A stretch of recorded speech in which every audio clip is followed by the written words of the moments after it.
Hi, ఎలా ఉన్నారు? నయనతార, ధనుష్ ఈ ఇద్దట్లో మీరు ఎవరికి సపోర్ట్ చేస్తారు? అసలు ఇష్యూ ఏంటో తెలియకుంటే ఈ వీడియో చివరి వరకు చూడండి.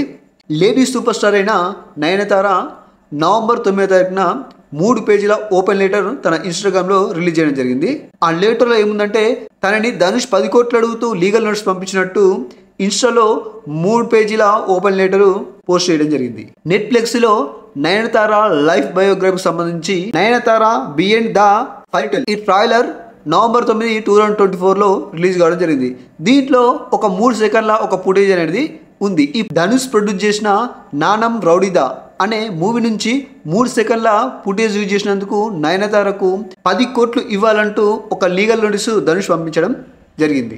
అది కాకుండా వ్యక్తిగతంగా తను పగబట్టాడని, అన్యాయంగా తనకు లీగల్ నోటీస్ పంపించారని నయనతార ఆరోపించింది. ధనుష్ ప్రొడ్యూసర్గా తన భర్త అయిన విజ్ఞాన్ శివన్ డైరెక్టర్గా వచ్చిన నానం రౌడీదా అనే మూవీ ప్రొడ్యూషన్ టైంలోనే ఆ మధ్యలోనే తమ ప్రేమ వికటించిందని, అందుకే ఆ మూవీ మాకు స్పెషల్ అని, అందుకే ఆ క్లిప్ను యూజ్ చేసుకున్నా అని నయనతార చెప్పింది. అదే కాకుండా ఆ మూవీలో ఉన్న 3 సెకండ్ల ఆ క్లిప్ను తమ పర్సనల్ డివైస్ ద్వారా తీసుకున్న క్లిప్పే అని, ఆ మూవీ క్లిప్ కాదని నయనతార ఆరోపించింది. ఆ 3 సెకండ్ల క్లిప్ కోసము నయనతార ఆల్రెడీ ధనుష్ వాళ్ళ టీంని అడగడం జరిగింది. వాళ్ళని చాలా సంవత్సరాల నుంచి రెస్పాన్స్ రాకపోతేనే యూజ్ చేశానని ఆరోపించింది. ఆ లేటర్లో ఏమనంటే ధనుష్కు చాలా దిగజారిపోయాడని, క్యారెక్టర్ లేని విధంగా మాట్లాడుతున్నాడని, అదే కాకుండా ఇన్నోసెంట్ ఫ్యాన్స్ కోసము మంచోలుగా నటిస్తున్నాడని, కొంచెం సగం మంచితనం కూడా తనకు లేదని ఆ లెటర్లో నయనతార ఘాటుగా స్పందించింది.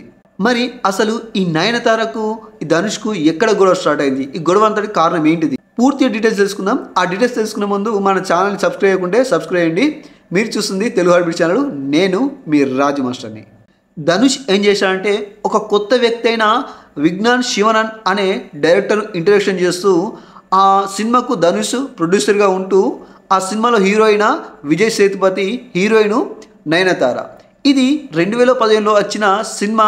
ఏంటిదంటే ఆ సినిమా పేరే నానం రౌడీదా. ఈ సినిమా తెలుగులో కూడా నేనే రౌడీనే అనే పేరుతో రిలీజ్ అయ్యింది. ఈ సినిమా చాలా మంచి సూపర్ హిట్ అయింది. దీనిలో ఈ సినిమా మంచిగా ఉండడమే కాకుండా దీనికి మ్యూజిక్ ఇచ్చిన అనిరుద్ధ్ కూడా మంచి పేరు రావడం జరిగింది. అంతేకాకుండా ఈ సినిమాలో నయనతార యాక్టింగ్కు ఫిలింఫేర్ అవార్డు కూడా వచ్చింది. ఆ ఫిలింఫేర్ అవార్డు అందుకుంటున్న నయనతార ఆ స్టేజ్ పైన ఏం మాట్లాడిందో ఒకసారి మీరు చూడండి. I have to say sorry also to Dhanush because Dhanush absolutely hated my performance in Nanam Raudida. So sorry Dhanush for disappointing you with my performance. Make it better next time. Nayanthara ఏమనుందంటే thank you ఈ movie produce చేసినందుకు ధనుష్ అంది. తర్వాత ఇంకేంటంటే so sorry, ఎందుకంటే ఈ మూవీలో నా పర్ఫార్మెన్స్ చూసి నువ్వు అసహించుకున్నావు. బట్ సో సారీ, నా పర్ఫార్మెన్స్ మిమ్మల్ని డిసప్పాయింట్ చేసింది. నెక్స్ట్ టైం ఇంకా బెటర్గా చేయడానికి ట్రై చేస్తాను అని నయనతార యొక్క మాటలో అర్థం. అంటే చూడండి, ఇక్కడ సౌత్ ఇండియాలోనో ఈ సీమా అవార్డు అనేది చాలా వాల్యూ అయిన అవార్డు. ఈ సీమా అవార్డులో స్టేజ్ పైన నయనతార ఇలా కావాలనే ధనుష్ని అంది. అలాంటప్పుడు ధనుష్ ఎలా ఫీల్ కాలేదు, జస్ట్ చిరునవ్వు నవ్వి వదిలేసిండు. అంటే చూడండి, తెర వెనుక జరుగుతున్న గొడవలు, అంటే ఆ సినిమా టైంలో ఏదో గొడవ జరిగి ఉండొచ్చు, కానీ ఆ టైంలోనే అక్కడ తెర వెనుక జరిగిన గొడవని స్టేజ్ పైకి తీసుకొచ్చి అందరి ముంగట డైరెక్ట్గా అనేసింది. అంటే ధనుష్ను ఇండైరెక్ట్గా నయనతార ఏమన్నదంటే నువ్వు నా మూవీలో నా పర్ఫార్మెన్స్ చూసి నువ్వు అసహించుకున్నావు. చూడు, నువ్వు కాదన్న మూవీకే, నువ్వు మంచి లేదన్న మూవీకే నాకు ఈ ఫిలింఫేర్ అవార్డు వచ్చింది, చూసుకో ఇది నా టాలెంట్ అని డైరెక్ట్గా చెప్పినట్టే.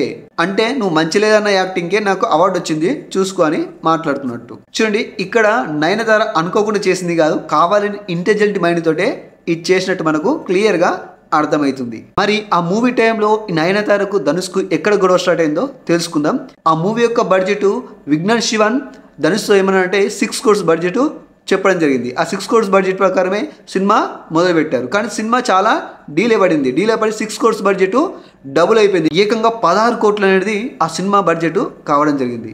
దీనికి కారణం ఏంటిదంటే ఈ సినిమాలో హీరోగా నటిస్తున్న విజయ్ సేతుపతి అప్పుడప్పుడు కొత్తగా న్యూగా ఎంటర్ అయ్యారు. అప్పటికి చేసిన సినిమాలన్నీ కూడా విజయ్ సేతుపతి ఫెయిల్ అయిపోయినాయి.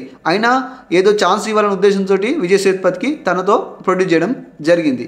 ఈ ప్రొడ్యూస్ చేయడం బాగానే ఉంది, కానీ ఇక్కడ ఈ సినిమాని ఎక్కువ డిస్ట్రిబ్యూటర్లకు తక్కువ రేటుకు ధనుష్ అమ్మడం జరిగింది. ఈ తక్కువ రేటుకు అమ్మడం ద్వారా ఈ సినిమా ఏమన్నా ఫెయిల్ అయిందంటే ఏం ఫెయిల్ కాలేదు. సినిమా అనేది సూపర్ హిట్ అయింది. సినిమా సూపర్ హిట్ అయినప్పటికీ ధనుష్ యొక్క ఓన్ బ్యానర్ అయిన వండర్ బార్ మాత్రం లాస్ అయిపోయింది. ఎందుకు లాస్ అయిందంటే ఇక్కడ హీరోకు ఎక్కువగా క్రేజీ లేకపోవడము, బడ్జెట్ కూడా 6 కోట్ల నుంచి 16 కోట్స్ అయినాయి. అంటే ఇక్కడ డిస్ట్రిబ్యూటర్ తక్కువ రేట్ అమ్మడం వల్ల ధనుష్ లాభమైంది. కానీ డిస్ట్రిబ్యూటర్ మాత్రం సినిమా ఇట్టడం వల్ల డిస్ట్రిబ్యూటర్కు చాలా లాభాలు తీసుకొచ్చింది సినిమా.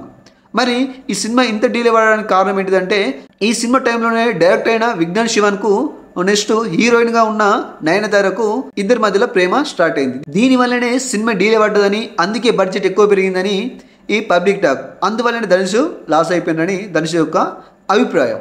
ఇంకా ఇదే కాదు, నయనతార డైరెక్ట్గా ఏం చేసిందంటే నువ్వు ఫాదర్ వల్ల మీ యొక్క అన్న వల్లనే ఈ సినిమాలోకి వచ్చావని, నీకు ఎలాంటి టాలెంట్ లేదని డైరెక్ట్గా చెప్పేసింది. ఇక్కడ చూడండి లేటర్లో ఏముందంటే ఆ లేటర్లో నయనతార ధనుష్ యొక్క పర్సనల్ లైఫ్ని కూడా టార్గెట్ వేసింది. ఏంటిదంటే నీకు టాలెంట్ లేదని, మీ అన్న నెక్స్ట్ మీ నాన్నవ దయ వల్లనే నువ్వు ఈ మూవీలోకి వచ్చావని, నీకు ఎలాంటి టాలెంట్ లేదని డైరెక్ట్గా ఈ లెటర్లో చెప్పడం జరిగింది. ఇక్కడ చూడండి, dear mister Dhanush K Raja, son of Kasturi Raja, brother of Selva Raghavan, parents దయ వల్లనే ఈ మూవీ ఇండస్ట్రీకి వచ్చావని అనడమే కాకుండా నెక్స్ట్ ఒక నెపోటిజంగా ధనుష్ని పరిగణించింది. అంటే నయనతార ఇక్కడ ఎంత ఓవర్గా చిత్రీకరించిందో ఒకసారి ఆలోచించండి. ధనుష్ యొక్క ఫాదర్ అయిన కస్తూరి రాజా మంచి డైరెక్టర్, ఎన్నో హిట్ మూవీస్ తీయడం జరిగింది. అంతేకాకుండా ధనుష్ యొక్క బ్రదర్ అయిన సెల్వ రాఘవన్ అతను కూడా ఒక డైరెక్టర్. ఇతను చాలా మంచి సినిమాలు తీశారు. యుగన్ కుక్కడు, తర్వాత 7G బృందావన్ కాలనీ, ఆడవారికి మాటలు కర్తలు వేరు, తర్వాత ఇప్పుడు మంచి మంచి క్యారెక్టర్లుగా ఇరగదీస్తుండు. ఇంకా ధనుష్ విషయంకి వచ్చేసరికి ధనుష్ కెరియర్లో వచ్చిన మొదటి సినిమా తులవాదో ఇలుమై. దీన్ని డైరెక్షన్ చేసింది వాళ్ళ ఫాదర్ డైరెక్షన్లోనే మొదట ధనుష్ నటించడం జరిగింది. తర్వాత రెండో చిత్రము తన బ్రదర్ డైరెక్షన్ చేసిండు. ఆ సినిమా పేరు వచ్చేసరికి కాదల్ కొండై. ఈ సినిమాను తన బ్రదర్ అయిన సెల్వ రాఘవన్ డైరెక్షన్ చేయడం జరిగింది. ఇదే కాకుండా ధనుష్కు 14 SIIMA awards, 9 Vijay awards, 8 Filmfare అవార్డులు, 5 వికటన అవార్డ్స్, 5 ఎడిషనల్ అవార్డులు, 2 నేషనల్ అవార్డులు. ఇంత హార్డ్ వర్క్ చేసిన ధనుష్ని ఇలాంటి మాటలు అనడం బాధాకరం. ఇదే కాకుండా హాలీవుడ్లో Avengers the end Russo brothers movie నిర్మించిన ద గ్రే మ్యాన్ అనే మూవీలో కూడా ఇంపార్టెంట్ క్యారెక్టర్ నటించడం జరిగింది. ఇదే కాకుండా హాలీవుడ్లో రాబోతున్న మరొక మూవీ అవెంజర్ డామ్స్ డే, దాంట్లో కూడా మెయిన్ క్యారెక్టర్ ధనుష్ నటించబోతున్నాడు. ఇంత హార్డ్ వర్క్ చేసే హీరోని నెపోటిజం అనడమే కాకుండా నేను సెల్ఫ్గా మూవీలోకి వచ్చాను, ధనుష్ మాత్రము వాళ్ళ అన్న బ్రదర్తో ఈ మూవీలో కొనసాగుతుందని చెప్పడం అది సరైన కాదు. ఎందుకంటే వాళ్ళ అన్న వాళ్ళ బ్రదర్ నుంచి వచ్చినప్పటికీ తన సొంత కష్టాలతో ఎదిగిండు. తన యాక్టింగ్ కానీ డిఫరెంట్ క్యారెక్టర్ కూడా చెప్పొచ్చు. అదే కాకుండా ఇంకా సింగర్ కూడా తను ఎంతో పేరుగాంచిండు. నయనతార ఇండస్ట్రీలో తనని తను సెల్ఫ్ మేడ్ ఉమెన్గా పరిగణించడం జరిగింది. మరి ఇలాంటి పర్సనల్ కామెంట్ చేసినప్పుడు కూడా తన ఇన్స్టాలో తన కింద చాలామంది తనను పొగుడుతూ తనని ధైర్యాన్ని వేసుకుంటూ కామెంట్ చేస్తున్నారు. చూడండి, ఇక్కడ అదే ఒక అబ్బాయి ఇలా అమ్మాయి పట్ల ఇలా పర్సనల్గా అటాక్ చేస్తుంటే ఇక్కడ ఏదో కేసు జరగడం, మహిళా సంఘాలు రావడము, నెక్స్ట్ ఇది ఒక పెద్ద తప్పుగా మీడియా మొత్తము చిత్రీకరించడం జరుగుతుండే. కానీ ఇక్కడ ఒక అబ్బాయి పర్సనల్ లైఫ్కి వచ్చేసరికి ఇక్కడ ఏం కూడా జరుగుతుంది. ఇంకా అమ్మాయినే మెచ్చుకుంటూ వస్తుంది. ఇక్కడ నయనతారకు ఉంది ఏంటంటే ఉమెన్స్ కార్డు, దాన్ని బట్టి ఇక్కడ నడుస్తుంది. మరి నయనతార తప్ప ధనుష్ తప్ప అనేది మీకు ఇవ్వలేస్తున్నారు. చూడండి, ఇక్కడ ఇదే విషయం కాదు, నయనతార చాలా విషయాలు కూడా నయనతార షూటింగ్ వచ్చేటప్పుడు పిల్లలకు 2 గార్డ్స్ తీసుకొస్తుండే. ఆ గార్డ్స్ ఖర్చు కూడా నెక్స్ట్ ఈ ప్రొడ్యూసర్ భరించాలనే ఒక టాక్ అనేది ఉంది. నయనతార అదే కాదు, అప్పుడప్పుడు షూటింగ్లోకి 6-8 మెంబర్స్ రప్పించుకొని వాళ్ళ ఖర్చు కూడా ఈ ప్రొడ్యూసర్నే భరించమంటుండే. దాంతో ప్రొడ్యూసర్ ఖర్చు అనేది ఎక్కువ వెళ్ళిపోతుంది. ఇక్కడ నయనతార తన వెడ్డింగ్ యొక్క షూట్ని మొత్తం కూడా ఎవరికి అమ్ముకుందంటే నెట్ఫ్లిక్స్ వరకు 25 కోట్లకు అమ్ముకుంది. అందుకోసము అప్పటి వరకు ఏ ఫుటేజ్ కూడా నయనతారది బయటకు రాలేదు. ఆ 3 సెకండ్స్ క్లిప్ను యూజ్ చేసుకోవాలంటే ఎన్ఓసి అంటే నో అబ్జెక్షన్ సర్టిఫికేట్ తెచ్చుకొని యూజ్ చేసుకుంటే బాగుంటుండే. కానీ నో అబ్జెక్షన్ సర్టిఫికేట్ లేకుండా యూజ్ చేయడం వల్ల ధనుష్ అడిగింది కూడా తప్పేమీ కాదు. ఎందుకంటే తనకు ఆ హక్కు ఉంది కాబట్టి ఆ 10 కోట్ల కోసం లీగల్గా నోటీస్ పంపించడం జరిగింది. ఎందుకంటే తిను సొంతంగా బిజినెస్గా వర్క్ చేస్తున్నప్పుడు తను కూడా బిజినెస్గా ఆలోచించినప్పుడు అది కరెక్టే కదా. మరి నయనతారదా ధనుష్దా ఎవరికి తప్ప అంటే తప్పులు కాదు, కానీ నీకు లీగల్గా నోటీస్ పంపించినప్పుడు నువ్వు లీగల్ తెలుసుకోవాలి. కానీ పర్సనల్ విషయాలు తెలిసి ఈ విధంగా నీ క్యారెక్టర్ ఇట్లా నువ్వు అట్లా ఇట్లా అనేది సరైన పద్ధతి కాదు. బట్ తను కూడా ఈ విషయమేం కాదు, ఇంతకుముందు కూడా స్టేజ్ పైకి ఎక్కి ఆ స్టేజ్ పైన కూడా సినిమా వాళ్ళకు కూడా అట్లా అనడం నయనతారది నాకు అంతగా నచ్చలేదు. నా సపోర్టింగ్ మాత్రం ధనుష్ గారికి. మరి మీ సపోర్టింగ్ ఎవరికో కింద కామెంట్ చేయండి. Okay, bye.